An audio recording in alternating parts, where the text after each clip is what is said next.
And now, words and their stories from VOA Learning English.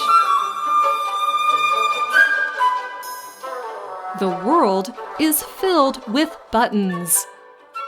Some buttons we press, such as the ones needed to operate a vehicle or machinery.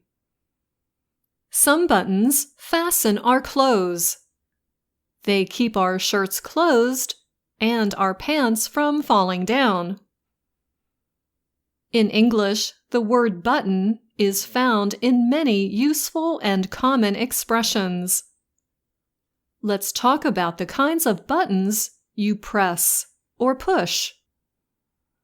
Young children like to push buttons, even if nothing happens. There is something very satisfying about pushing a button.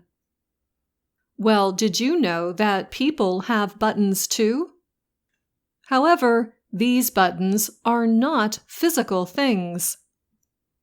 Our buttons activate or trigger our feelings. They are things to which we feel sensitive. So, some unkind people may find it satisfying to push people's buttons. If you push someone's buttons, you do something or talk about something that upsets them. Button pushers like to upset people by bringing up sore subjects.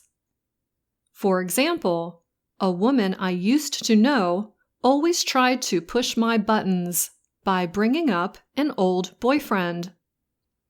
But then finally, I told her I did not care. After that, she stopped trying to push the old boyfriend button. However, pushing someone's buttons can also happen accidentally.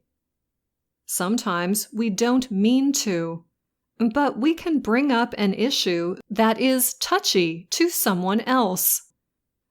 Now, let's talk about the kind of buttons on clothing.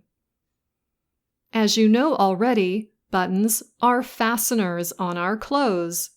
They keep them shut. Well, imagine if our mouths had buttons. We could fasten them shut to keep silent.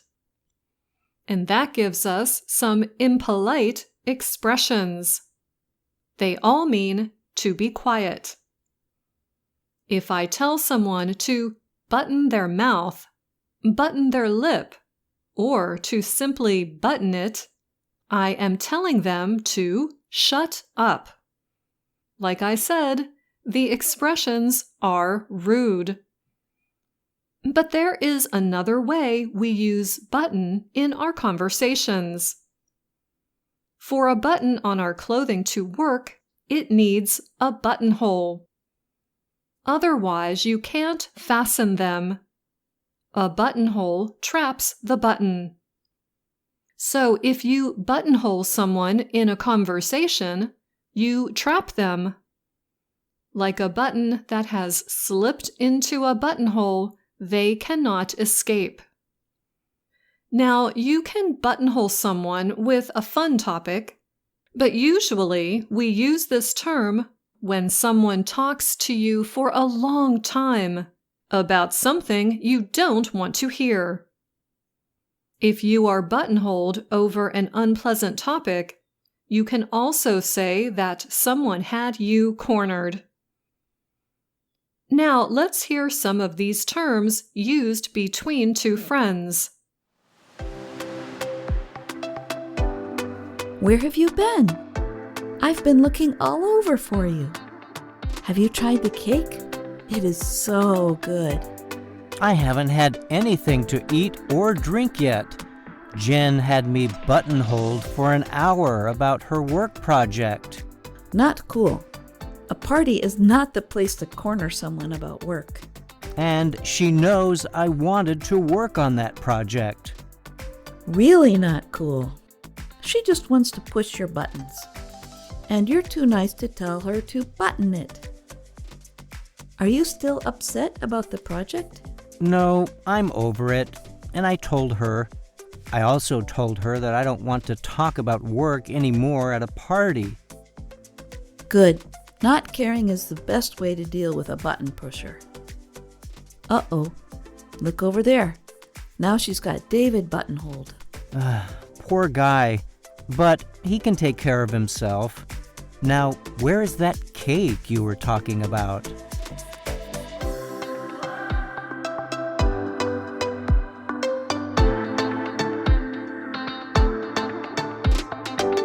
And that brings us to the end of this Words and Their Stories.